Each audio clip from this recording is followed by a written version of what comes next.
Yay! Is everybody still available for a second segment or no? Yes? No? Yep. All right. Well, then what we'll I'm do, not. you're not? I'm not. I have to get back in the club. Okay. Well, we love you just the same. Madison, bye. Bye. Later, everybody. Back in the club, man. Get back in there. We're Yeah, going to back talk to work. about people having sex and romantic relationships with their teachers.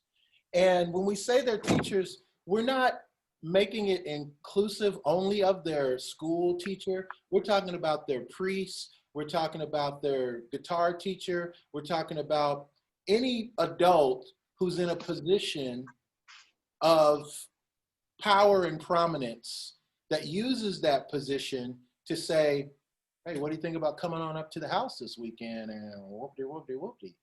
And I blame it on the adult because the adult should have more responsibility, right? That's why you're the teacher. If you are romancing your 14-year-old student and you're a 34-year-old man or woman, I think there is an essential problem with that. So let's get started with the show. Hey guys, it's a Sunday night edition. Welcome our guests tonight, January Ginger, Dorothea Geist, and Eric Kelly. Our topic is one of much heated discussion because it seems like this used to be a really bad thing, like in the 50s and the 60s and the 70s, and then a little gray area in the 80s and the 90s. And now it's become like, oh, it's a slap on the hand. So you were sleeping with your 14-year-old student? Yeah, give him 2 years in jail. No big deal. You work it out, right? So we want to talk about teachers that sleep with their students. Number one question for everybody, is there anybody who thinks this is okay under any circumstance? I think it depends on the age and what you're teaching. The age and what you're teaching, you can't leave us just like that. Tell us why. You gave examples of like musical instruments and stuff like that. If you are a 34-year-old teacher and you're teaching a 30-year-old student, then you got to be, I don't see. Yeah, okay. But even in that scenario, wouldn't you think that if you were a 34-year-old teacher, you're in the position to not cross that line of fraternization? It's like, well, I'm a 50-year-old record producer and I'm working with a 45-year-old singer and I want to have sex, bro. I want to get laid. Yeah, but okay, not well, with that singer. You got to find another person to get laid with, right? No, not necessarily. Well, 50, I would say not every 50 and 45. But I coach piano, songwriting, vocals, and life coaching. So, you know, obviously I've been in this situation, or I've potentially been in this situation. And I always first, you know, try to keep my actions above reproach because I'm a professional, for one. But there was a situation where I was friends with someone first for a long time. And then later, he wanted to take piano lessons from me. And then years after that, he pursued me, dating me. So I hadn't been teaching him for a while. So is it like, oh, well, as long as you're not an active teacher? But then the thing is that we didn't date long. And then later on, he wanted to hire me as a life coach because he knew me well enough as a friend and, you know, the value of the things that I do, that it made sense for him to come to me for that reason. And he really benefited from my life experience. So it's not always black and white. And just as a quick second example, I knew somebody, a really good friend of mine in the past, who was a professor at a university and liked his student and she liked him. I think she even tried to initiate things. There was quite an age gap, but she was well above 21. And, you know, so they're two consenting adults, and they did wait to pursue something like romantically until after she was out of the class. So I think there's a way to go about it that's definitely more copacetic. But had he engaged while they were in class, I think there definitely would have been problems there. Eric, it's kind of strange. I know, me personally, you know, so when I was you know, I was out of college. I was 26 years old, and I was working at the YMCA doing a bunch of stuff, and they asked me to coach this girls' basketball team. And these were like 6th, 7th, 8th graders, because they couldn't find anybody that really wanted to do it, that had the time and the effort and the experience and all of that. So I was like, yeah, sure, fine. So when the girls were all 6th grade, that was a piece of cake. I mean, there's sixth grade girls, they're just crazy anyway, but there's not a whole lot to them. So it's not that big a deal. And they ran around, jumped up and down the screen, hollered, yelled, played basketball, and we beat the hell out of everybody. So that was fun. So 7th grade was the next year, and they're a little bit older, and girls start changing various ages and so forth and so on. And so you started noticing that some were different from others and all of that. But it's basketball, primarily basketball, whatever. When them girls hit 8th grade, my God, it was like the worst thing I ever did. Because first of all, I had to move all the practices to a private gym, because if there was one boy anywhere around, they couldn't think straight, much less play basketball. And then, the same little girls that like to come over and, give you a hug and talk to you and hold your arm and this and that. Now these were like young ass little freaking women that looked like not quite young ass looking women. And I literally had to have meetings with the parents and stuff and go, hey, I know them, they know me, we all know each other, all's good. But these little grown ass women, they need to kind of calm their little shit down, because it's not going to be a problem for me, but the perception is, and anymore, it's all about the perception. So Okay, you well, have to look at that. And then at that age, that's a whole other animal. Let me ask you this. I'm sorry, I didn't mean to cut into the last No, part. you're fine. I got excited. Okay, so the three of you have all kind of justified, and ironically, the three of you are all teachers in some capacity. You do different things where you teach people. So the three of you have kind of justified that, yeah, there's a gray area there. You can't be so cut and dry, brother. You know what I'm saying? Okay, so what's the difference then between a teacher sleeping with a student and a member of clergy sleeping with a member of their ... Congregation. Yeah. Well, Yeah, I think it's you're, age. I think it's age is the biggest thing. yeah. The consent, and the criminality that can happen because of the lack of consent, from a legal perspective, is a possible issue, but also the power and control abuses that go on. I mean, obviously, if it would be within a church, that would be more of a spiritual type of abuse. And then if it would be, like in a romantic type of setting, a teacher to a student, that would be possibly psychological abuse, emotional abuse, and there could be others. So, but it just in general, the weaker, the younger, the less mentally advanced, however you want to state it, would run the potential risk, I think, of being preyed upon, essentially. Well, if you go, I mean, you can always go Catholic Church, because that's just so easy. But, within the Catholic Church, it's been going on for, thousands and thousands of years, and it was overlooked and people were moved around, and, it was one of those things that shouldn't happen. And, we'll pray on it and make it go away, but it doesn't mean it didn't happen. And I mean, you hear about people, 20, 30, 40, 50 years later that, are having all kinds of issues and drama because of things that happened when they were, involved in the church, 1,000 years ago, not 50. I mean, 40, 50 years ago. But I mean, it's been going on forever and a day. Does it make it right? No. Did it take place? Yes. But then you can go back and look at the other side, look at the number of people that overlooked it and let it go. And then you can come as clear as today when you look at the whole Jeffrey Epstein and whatever her name is. I can't think of her name right now. It's in jail. Yeah, Ghislaine Maxwell, right? Yeah. You can look at that, and she's literally got the book, that she wrote of all of these people that were obviously way above the age of, they should know better, with non-consenting. And consenting is a legal thing as well as a physical thing, and personal thing. You know, if you're under the age of 18 in some states or under the age of 17 or 16 in some states, you can't give consent. But how does a 40, 50, 60-year-old, man or woman make that happen, knowing damn well what they're doing was wrong, and then be amongst their own peers who turn a blind eye and let it happen? I So we want to go. ask a question, but I want to hear from January Ginger before I want to make sure she doesn't have something to add on this. I got lost in all of that. Right? It was a bit of minutia, wasn't it?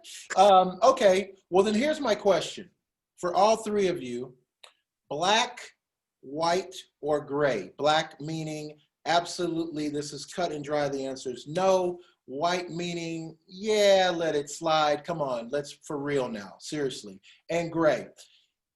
There are situations in our society where an individual uses their power in order to sleep with someone. For example, if you are a drill sergeant or a general, there's no way a private is going to say no if you ask them to dinner. They realize that this is going to be a jeopardization, new word, of their military career, their professional career. They realize this would be a dumb thing to do. If you are a governor and your intern is not smart enough to realize that if you've asked them to dinner, they probably better go if they ever want to excel inside of the State House or the White House. Okay, so I got one for you. Black, white, or gray? That's all we want to know on that question. Black, I got one for white, you. or gray? I got one for you. Okay, Slick Willie, Bill Clinton, and his intern, Monica Lewinsky, and he was involved with her for quite a while. He never did get a complaint from her, and she never made the complaint against him. So obviously she had no issues with it. It was her best friend that brought that all to light. Do you say black, white, or gray? So in their mind, it was white because he had no issue, she had no issue.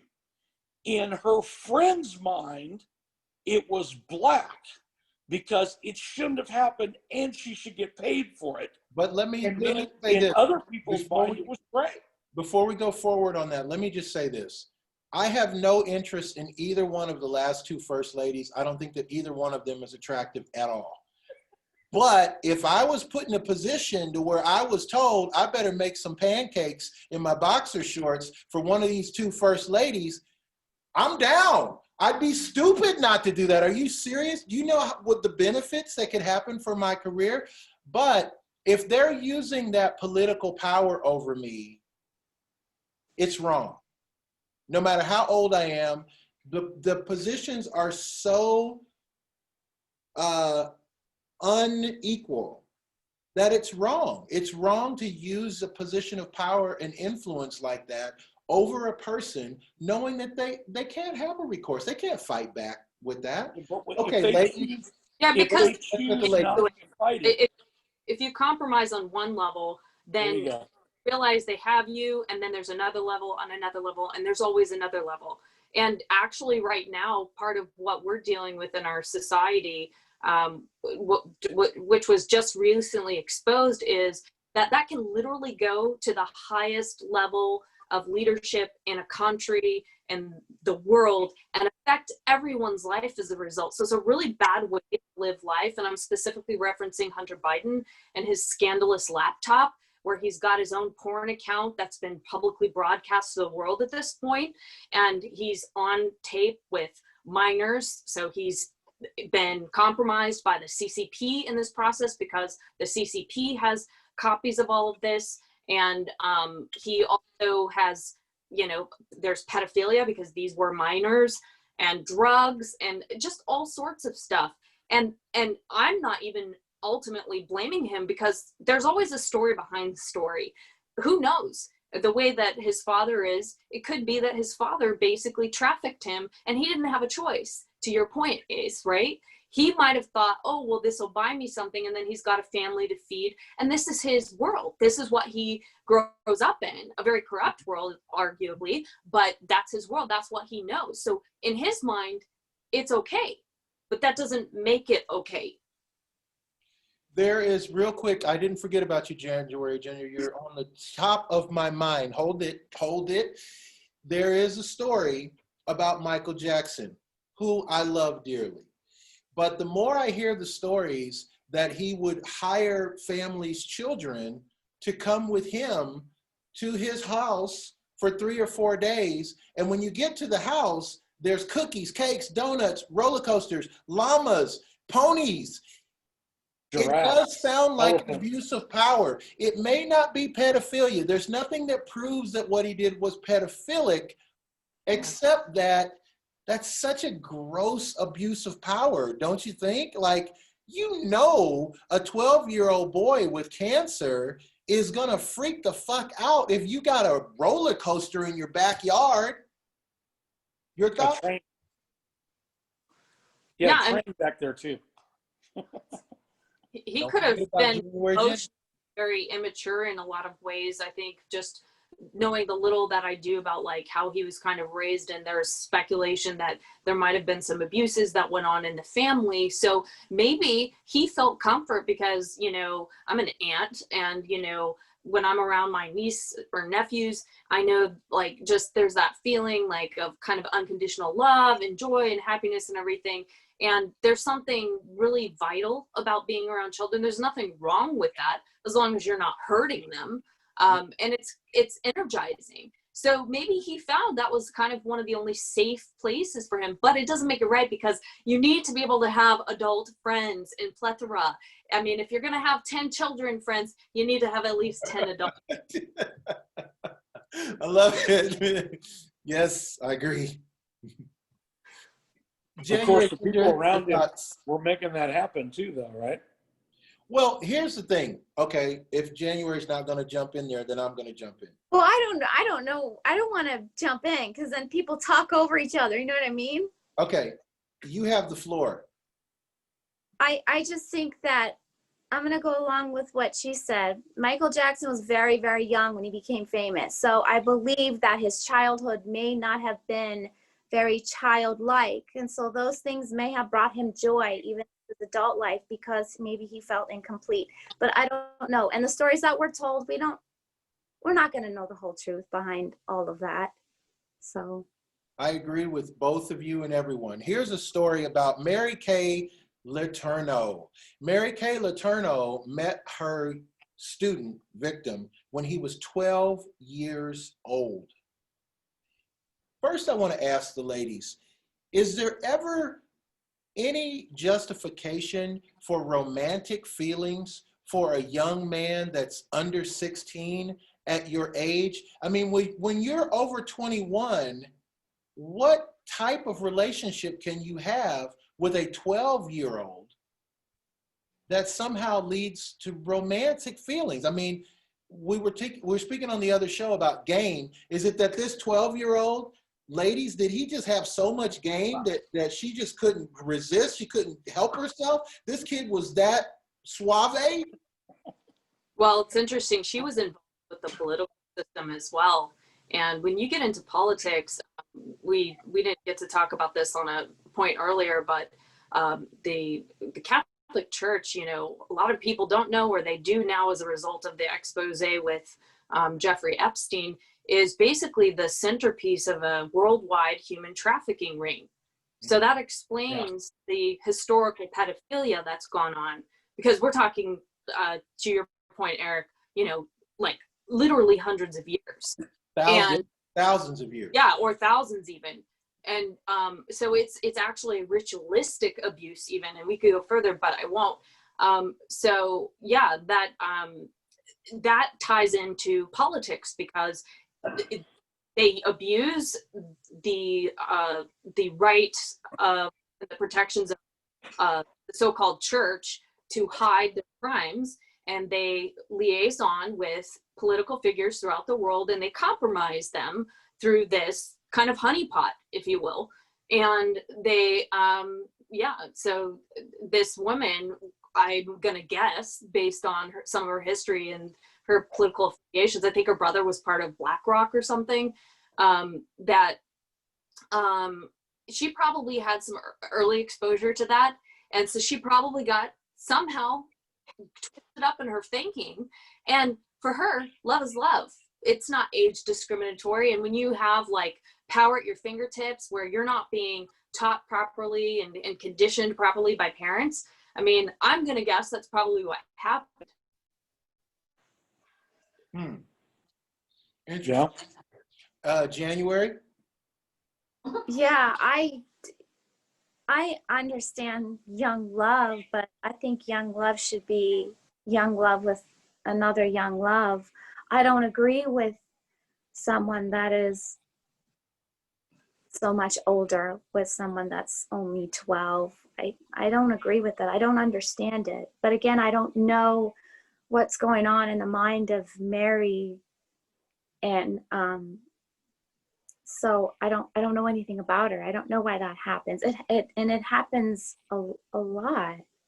So Yeah, and interestingly enough, most of the cases that I researched to schedule this show of teachers sleeping with students were women who were arrested for sleeping with a boy under 18, usually 16, 15, 14, 12. One story that was in the very popular news was about a teacher who had gotten pregnant with the baby from her student, and then went to jail, got out of jail, reunited with this student, and they're still married to this day. But she's 15 years older than this individual. Your thoughts? Well, you know, boys are stupid. So if a woman, Thank you. Good night, everyone. if a woman's attractive and she shows that affection to a kid who's coming out of puberty and he's excited about this and that, and he thinks that, you know, it's going to work out in his best interest for one way or the other, not saying that it's right. Don't be misquoting me. You know, he will allow things to happen, but you know, he's not intelligent enough, smart enough, developed enough to even know what the hell's going on, but she is, and she intentionally is using him for whatever it is. And you know, that's where the question of the day is. But yeah, you know, boys are stupid. So Well, I've had guys that were significantly younger than me. They were legal, I promise. Tried to, date or whatever, and I've had them lie to me about their age to the point where I'm like, okay, show me your driver's license because I've lost a little.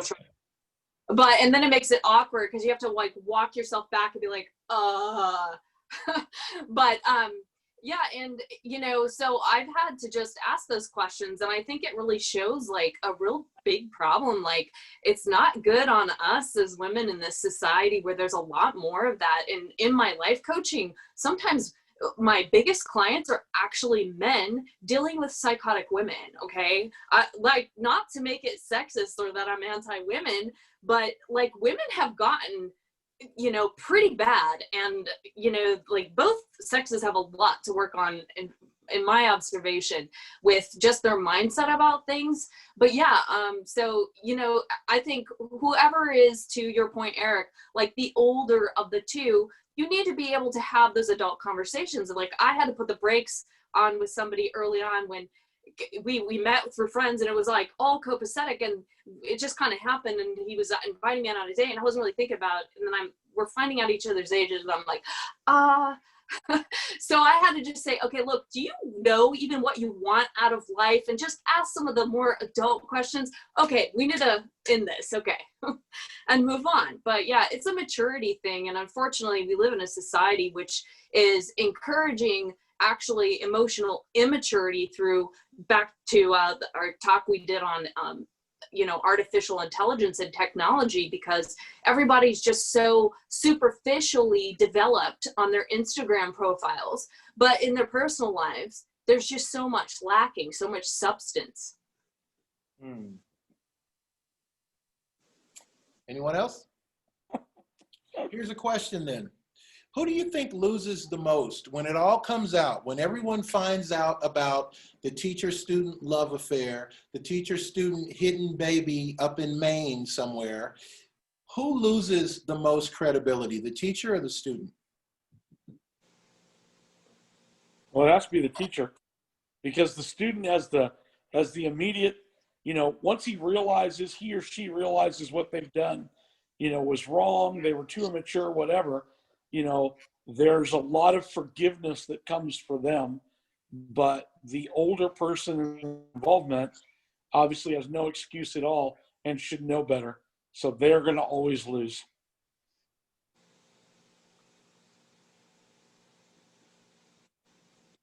Yeah, I would agree. I would just add, though, that it's not to say that the younger person involved would be immune to the situation, because teenagers are just outright brutal these days, especially on social media. They get they get a hold of that kind of information, they sensationalize it, and they can just be horrible to one another and really devastate somebody from somebody's social fabric. So you could argue that it actually could be more detrimental to somebody at a young age who couldn't weather that kind of peer pressure in the same way that an adult could. Well, I think you're right in terms of it would be more harmful to them, sociology wise and emotionally wise. But in terms of, what he said when the word was he used was detrimental, it would be detrimental for the older person. But, here's something to think about. If you go back and, if you remember the movie, Mrs. Robinson, my God, people thought that was the greatest thing in the world, because Mrs. Robinson was chasing after, the youngins. And that was not necessarily a bad thing if you go back and look at the way it was perceived at the time. Now, had it been the other way around, if Mrs. Robinson hadn't been Mrs. Robinson, had it been Mr. Robinson going after the younger girl, the world would have exploded. Of course, they wouldn't have made a movie out of it either. Eric just single-handedly defined why we have this problem, because of Mrs. Robinson and the social conditioning that came by way of that movie to teach us that it was okay. Yeah. Cougar Central. And I want to add actually a confession. My name is Ace, and I have looked at porn. And in these last few years, I've looked at porn where they have introduced a qualification called a MILF. And I didn't know anything about a MILF a few years ago, but then I realized that, that means a woman who's older that is still considered sexual and active. And then came the cougars, and then came the milk chocolates and all the different ones. There's different ones, trust me. So the point is, where do we get to in our society where we finally come to the last question, which is, provided that it was not illegal, have you ever had the experience in your personal life where you met a teacher that you thought, you don't have to say whether you acted on the thought, but you thought, yeah, why not? I'm already learning a little biology. I might as well throw some chemistry into it too.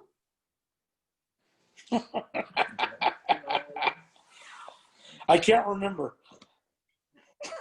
Makes you wonder what goes through kids' minds these days, though, when you think about it. I remember having a crush on a teacher growing up, but my mind didn't go further than that, thankfully, because that would have created issues in my life, I think. The teachers when I grew up were always very respectful. Technically I've dated a professor, so but but yeah, January. that was so pathetic. I know. No, I guess I was just more, I wanted to hang out with my friends, and I didn't even really find interest in dating too much. So, and I was such a rebel, and I think that some of the teachers, probably most of them, didn't know how to handle me anyway. I was just mouthy. So I don't know. I guess I'm different. I don't think like that. I still don't. So there. It never happened to you. Hey, We need it never happened to We me. need to do before. I a never lucked out on that. version and ask the same question with like some Gen Zers on and see what they say. We'd probably Yeah. be scared to death. Well, now to that point, and we're going to run out of time, but to that point, we do live in a different generation where I'm an old man, I'm a grown ass man, as they say. So when I was in high school, you couldn't find your teacher on the internet because there was no internet. You could maybe, if you were lucky, you could find your teacher's address in the local yellow pages or the local white pages. That's the closest to the personal life of your teacher that you would ever get to. Maybe your teacher went to your same church and so you saw them there. But there was a real closure between school time and personal time. Whereas now, everyone in every industry has got a Facebook page, an Instagram page. So you meet your waitress at the restaurant, and if you happen to catch their name, when you get home, you can just go Google it or Facebook it, and you can find that person and be like, hey, I was in the restaurant today. Remember, I was the one talking about Jell-O on my shirt? You get what I'm saying? We're out of time. I got time for one more question, and then the show has to be over. Dun, dun, dun, dun, dun. Who do you think perpetrates the fantasy love relationship more, the woman or the male in this teen fantasy of hot for teacher? Who do you think pursues it more when it actually happens? Is it the female student Depends on or teacher, or is it the male student or teacher that you think really pursues it the most? I don't know if you heard me, but I said it depends on the time of the month. I know nothing about that, so I just know that it's funny. That's all I'm going to say. I think you have to take it each one individually to understand that. Yeah, I think it's individual for sure. On a side note, before I run out completely out of time, I've been watching this mini series called A Teacher with the actress Kate Mara, and she's a good actress. She's really good. And anyway, this show is about a female teacher who has a sexual relationship with a young teenage. Well, he's probably 18, but she's 36, so it's inappropriate. But they have this relationship. And anyway, the reason I brought it up is because as I watched the show, I like the acting. She's been in a lot of things. She's a very good actress.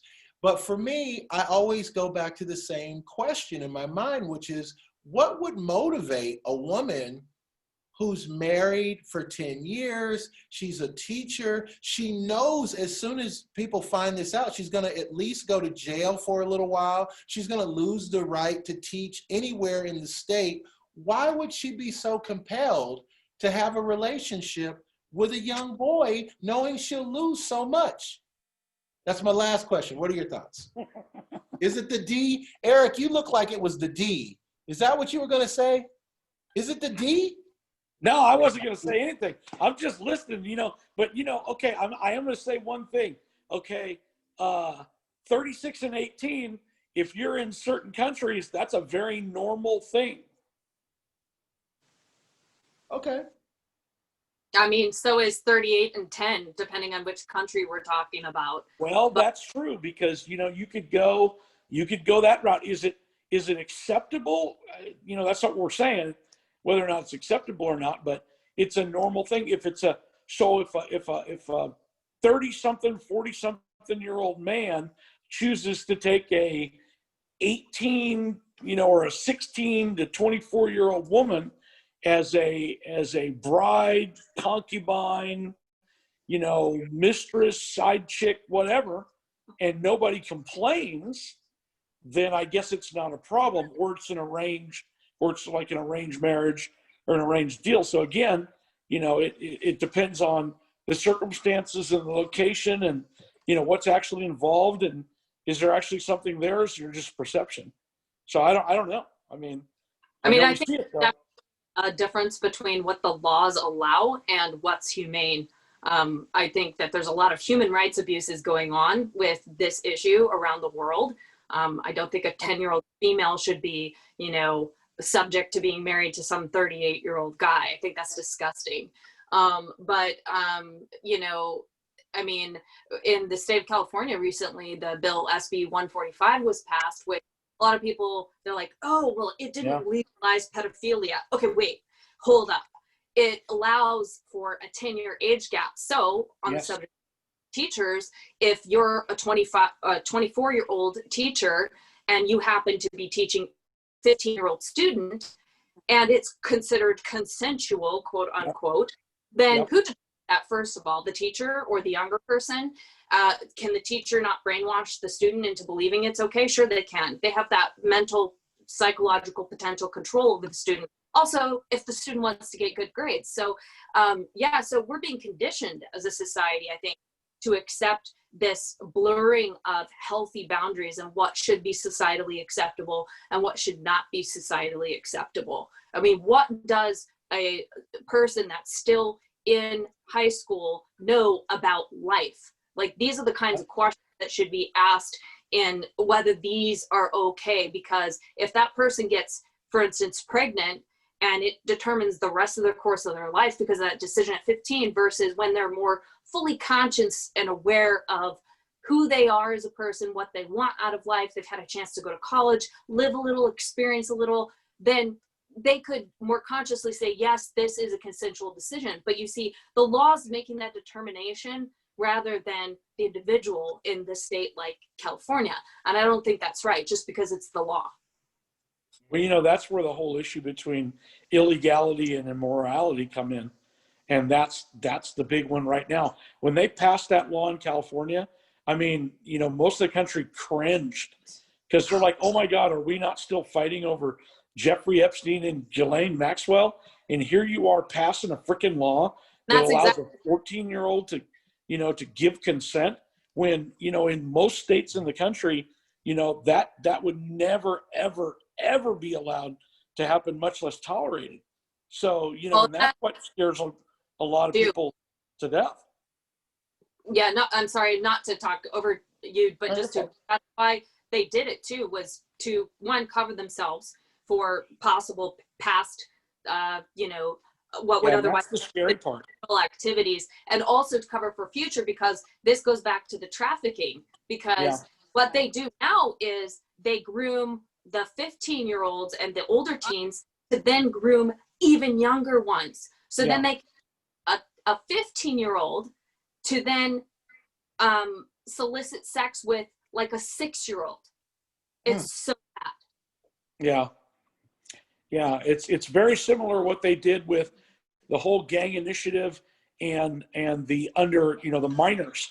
It's like you could take a 17 or 18-year-old, gang affiliated person and have them help develop your 12, 13, 14-year-olds to get them that level. And then when the 18-year-old became old enough to be involved with the adult penal system, then he would already have the younger ones that are still perpetuating the situation without the consequences that the older ones would have. So it's the same thing. The sex trafficking is exactly the same thing. If you can find the girls, this is like legit. If you find the girls 18, 19 that have been involved with that, they will find you the ones younger that will take their place. So, they basically, you hate to say it, they're basically moving up in management and bringing the next generation of workers in behind them, which is crazy, but people don't even understand.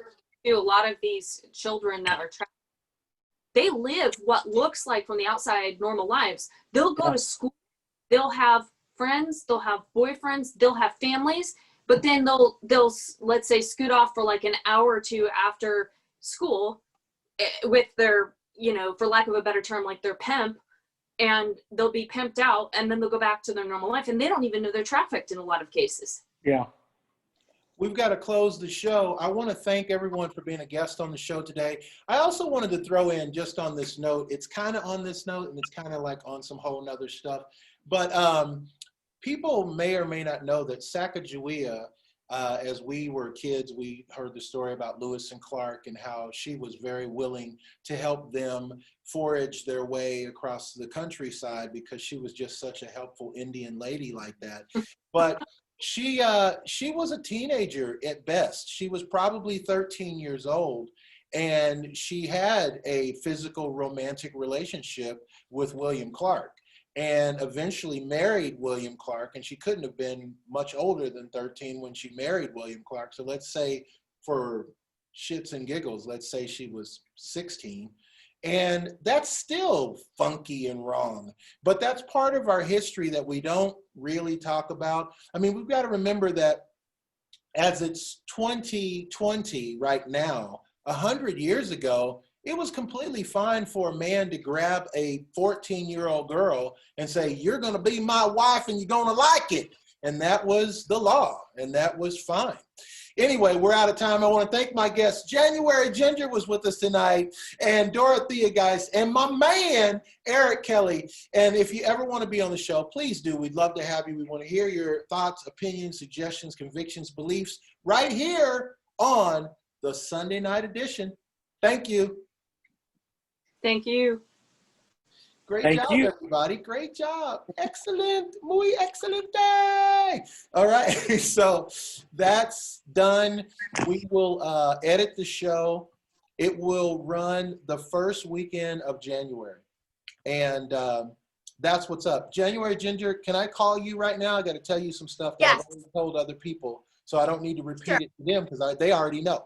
So I'll call you in a few minutes. Dorothea, it's always a pleasure. Thank you so much. Eric Kelly, for your first time, bro. Not bad. No, I'm kidding. You did great. Thank you so much. All right, man. Have a good one. All right. Good night, y'all.